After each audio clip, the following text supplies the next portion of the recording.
Hello students, आप सभी का स्वागत है school maths by Naveen sir के यूट्यूब चैनल पर। आप सभी बच्चे जो क्लास 8 से क्लास 9 में आए हैं, आप लोगों को आपके स्कूल की तरफ से क्लास 9 के किताब के साथ एक नई मॉडल एक्टिविटी टास्क दी गई होगी।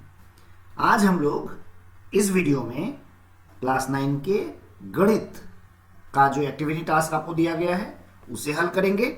इस चैनल पर यदि आप पहली बार आए हैं तो इस चैनल को जरूर सब्सक्राइब कर लें ताकि इस तरह के महत्वपूर्ण वीडियोस आपको हमेशा ही मिलते रहें। तो इसके लिए सबसे पहले जो प्रश्न पत्र है उसे आप देख लें और उसके बाद उसके हल को हम लोग देखेंगे। चलिए चलते हैं प्रश्न की ओर। आप लोग अभी अपने स्क्रीन पर बंगला शिक्षा पोर्टल पर क्लास 9 के बच्चों के लिए जो गणित का प्रश्न अंग्रेजी और बंगला भाषा में दिया गया है उसी के अंग्रेजी के प्रश्न पत्र को देख पा रहे हैं। यहाँ कुल हमें 4 प्रश्न दिए गए हैं और इन 4 प्रश्नों को हल करने से हमें कुल 20 अंक प्राप्त होंगे। तो इस प्रश्न पत्र का जो हिंदी रूपांतरण हमारे चैनल पर उपलब्ध है उसे आप देख लें। यहाँ आप देख पा रहे हैं प्रश्न संख्या 1 में हमें सही उत्तर चुनना है, यानी हर प्रश्न के 4 ऑप्शंस दिए गए हैं और हमें इन 4 ऑप्शन से जो सही ऑप्शन है उसे चुनना है। प्रश्न संख्या 2 हमें ट्रू फॉल्स टाइप प्रश्न दिया गया है, यानी सही या गलत लिखना है। प्रश्न संख्या 3 संक्षिप्त उत्तरीय प्रश्न है, 3 प्रश्न हैं। और प्रश्न संख्या 4 इसमें 2 प्रश्न दिए गए हैं और इन दोनों प्रश्नों का उत्तर हमें लिखना होगा। इस प्रकार गणित में कुल 20 अंक फुल मार्क्स दिया गया है। इन सभी प्रश्नों को अभी हम लोग हल करते हैं। अभी आप अपने स्क्रीन पर प्रश्न संख्या 1 को देख पा रहे हैं। यहाँ हमें सही उत्तर चुनना है, जिसमें पहला प्रश्न है -2/3 संख्या है। तो 2/3 हम जानते हैं यह भिन्न संख्या या परिमेय संख्या होती है और इसके आगे माइनस लगा है, यानी यह ऋणात्मक परिमेय संख्या है। हमारा आंसर है ऑप्शन डी, एक परिमेय संख्या। 1 का 2 नंबर प्रश्न, यह संख्या किस प्रकार की संख्या है? तो इसे यदि तुम ध्यान से देखो तो देखो पहले ब्लॉक में हमें 4 5 0 दिया गया है, दूसरे ब्लॉक में 4 5 0 2 बार आया है, तीसरे ब्लॉक में 0 की पुनरावृत्ति 3 बार हुई है और इसी प्रकार यह संख्या बढ़ती जा रही है। यानी यह संख्या क्या है? असीम संख्या है। और इसमें क्या है? संख्याएं बार बार आवर्ती नहीं हो रही है, यानी यह असीम और अनावर्ती दशमलव संख्या है। यानी हमारा आंसर है ऑप्शन डी। प्रश्न संख्या 1 का 3 नंबर, पाई और ई किस प्रकार की संख्या है?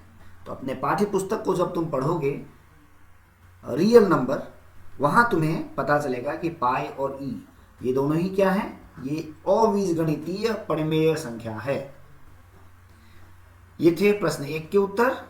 चलते हैं प्रश्न संख्या 2 की तरफ। प्रश्न संख्या 2 में हमें सही या गलत लिखना है, जिसमें 2 के पहले नंबर प्रश्न में है 0.36 और 3 और 6 दोनों पर हमें आवर्त दिया गया है। तो यह शुद्ध आवर्ती दशमलव भिन्न है। यह कथन बिल्कुल ही सही है। प्रश्न संख्या 2 का 2 नंबर, 0 को p/q के रूप में व्यक्त किया जा सकता है, जहां p और q पूर्णांक संख्याएं हैं, यानी इंटीजर्स हैं। अब हम लोग जानते हैं 0 को हम लोग 0/3 लिख सकते हैं। 0 बराबर हम लोग 0/3 लिख सकते हैं, यानी यह जो कथन है वह कथन सही है। यानी यह कथन क्या है? यह कथन सही है। 2 का 3 नंबर प्रश्न, सभी पूर्णांक संख्याएं पूर्ण संख्याएं हैं। पूर्णांक संख्याएं यानी इंटीजर्स, पूर्ण संख्याएं यानी होल नंबर्स। तो पहले इन दोनों को हम लोग समझ लें। होल नंबर किसे कहेंगे? तो 0 1 2 3 इस तरह से प्लस इन्फिनिटी तक की जो संख्याएं हैं उसे हम लोग पूर्ण या अखंड संख्या कहते हैं। यानी 0 के साथ जो प्राकृतिक संख्याएं हैं उसे हम लोग पूर्ण संख्या या अखंड संख्या कहेंगे। जबकि संख्या पद्धति में सभी पूर्ण संख्याएं यानी होल नंबर्स के साथ ऋणात्मक संख्याओं को जब मिला करके एक नया सेट बनता है तो उस सेट को, उस समुच्चय को हम लोग पूर्णांक संख्या कहते हैं। यानी पूर्णांक संख्या शुरू होगी -इन्फिनिटी से लेकर के प्लस इन्फिनिटी तक। इसमें 0, 1, 2 इत्यादि, और यहाँ -3, -2, -1 इत्यादि संख्याएं होगी। तो तुम देख पा रहे हो पूर्ण संख्या 0 से शुरू होती है, जबकि पूर्णांक संख्याएं -इन्फिनिटी से लेकर +इन्फिनिटी तक होती हैं। यानी सभी पूर्णांक संख्याएं जो हैं वह क्या पूर्ण संख्याएं कहलाएंगी? तो परिभाषा से ही स्पष्ट है कि सभी पूर्णांक संख्याएं पूर्ण संख्याएं नहीं है। तो यह कथन गलत है। मुझे आशा है तुम्हें यह प्रश्न समझ में आया होगा। यदि समझ में आया है तो वीडियो को लाइक करो, कुछ कहना हो कमेंट करो, और अपने दोस्तों के साथ इसे शेयर करना मत भूलना। साथ ही साथ यदि चैनल को सब्सक्राइब नहीं किया है अभी तक तो चैनल को अवश्य ही सब्सक्राइब करो। चलो चलते हैं प्रश्न संख्या 3 की तरफ। प्रश्न संख्या 3, पहला प्रश्न है, 2 उदाहरण के साथ दिखाएं कि 2 पूर्णांक संख्याओं का भागफल एक पूर्णांक संख्या हो भी सकता है और नहीं भी। इसके उत्तर के लिए हमने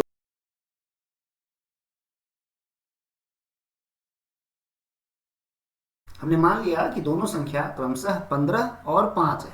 तो यहां तुम लोग देख पा रहे हो कि 15 को जब हम 5 से विभाजित करेंगे तो ये 5 15 को 3 बार में काटेगी, यानी हमारा जो भागफल होगा वह 3 है, जो एक पूर्णांक संख्या है। लेकिन जब हम 5 को विभाजित करते हैं 15 से तो हमें भागफल मिलता है 1/3। ये क्या है? यह एक पूर्णांक संख्या नहीं है। तो इस प्रकार हम कह सकते हैं कि 2 पूर्णांक संख्याओं का भागफल पूर्णांक संख्या हो भी सकता है और नहीं भी हो सकता है।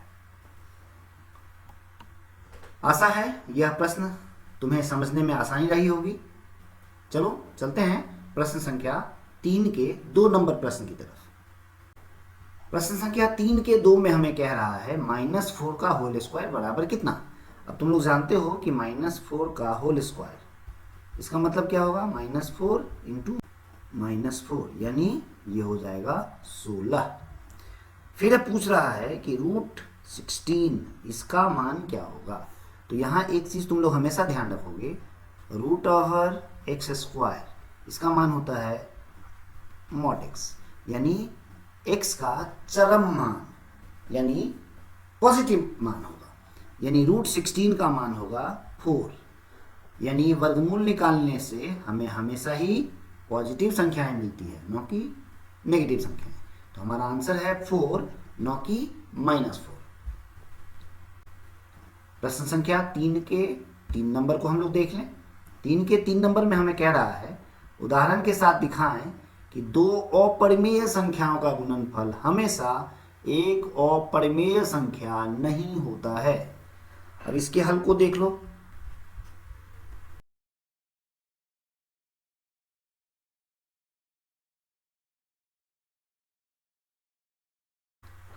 हमने मान लिया कि दोनों अपरिमेय संख्याएं √2+3 और √2-3 है।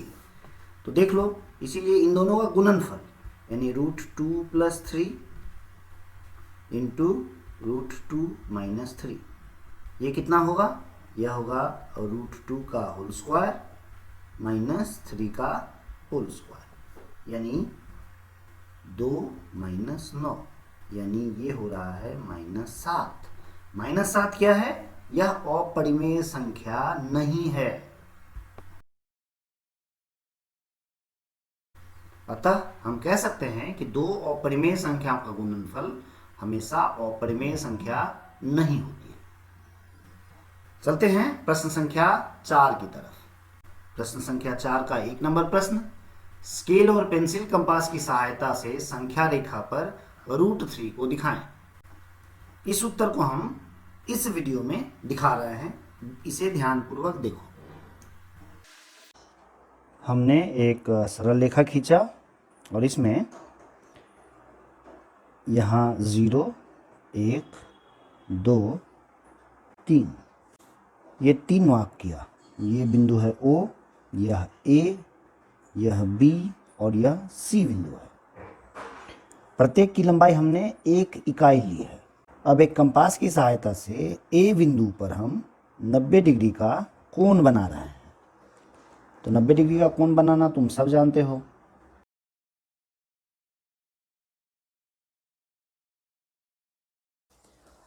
अब OA का माप लेकर A बिंदु से हम एक चाप खींचेंगे जो इस सरल रेखा को P बिंदु पर काट रही है।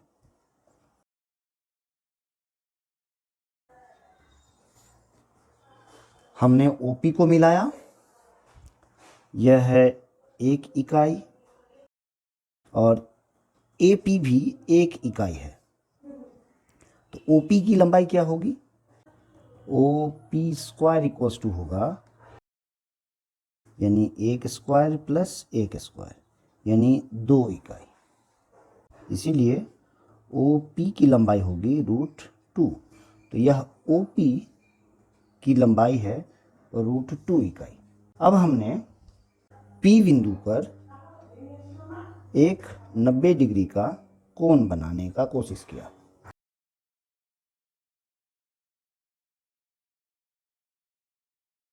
और इस रेखाखंड से भी हम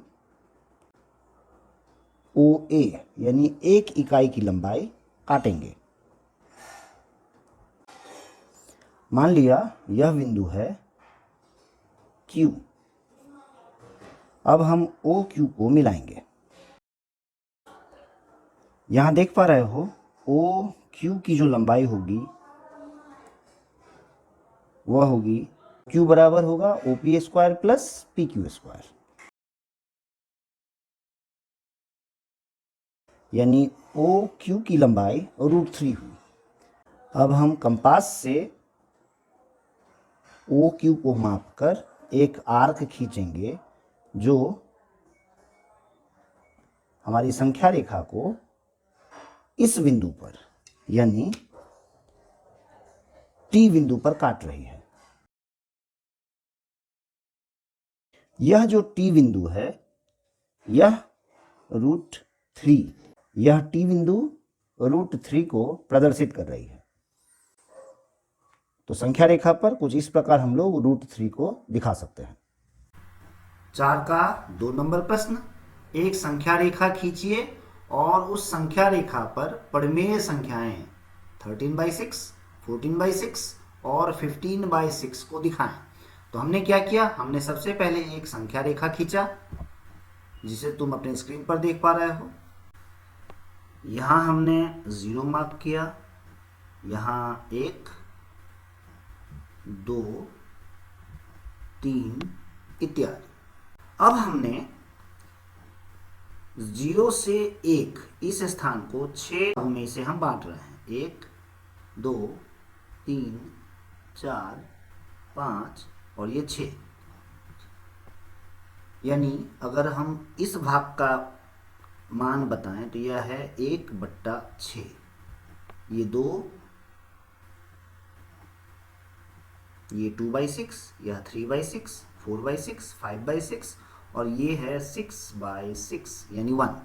इसी प्रकार यहां अगर तुम 6 भागों में बांटो तो यह स्थान होगा 12/6। तो 1, 2, 3, 4, 5 और ये 6वां स्थान। तो यह बिंदु जो होगा वह हमें बताएगा 13/6 को और यह हमें 14/6 को दर्शा रहा है और यह बिंदु जो है वह हमें 15/6 का स्थान बता रहा है। तो संख्या रेखा पर 13/6, 14/6 और 15/6 हमने कुछ इस प्रकार मार्क किए। तो ये थे प्रश्न 4 के दूसरे नंबर प्रश्न का उत्तर। मुझे आशा है तुम्हें इन प्रश्नों के उत्तर सही ढंग से समझ में आए होंगे। यदि तुम्हें यह उत्तर अच्छा लगा है तो अपने दोस्तों के साथ इसे शेयर करना न भूलो ताकि वे भी इन प्रश्नों को देखकर कुछ सीख पाएं। और चैनल पर नए हो, अभी तक सब्सक्राइब नहीं किया है तो चैनल को अवश्य ही सब्सक्राइब करो। इस चैनल पर अंत तक बने रहने के लिए तुम सबका बहुत बहुत धन्यवाद। मिलते हैं अगले वीडियो में। Thanks for watching this video.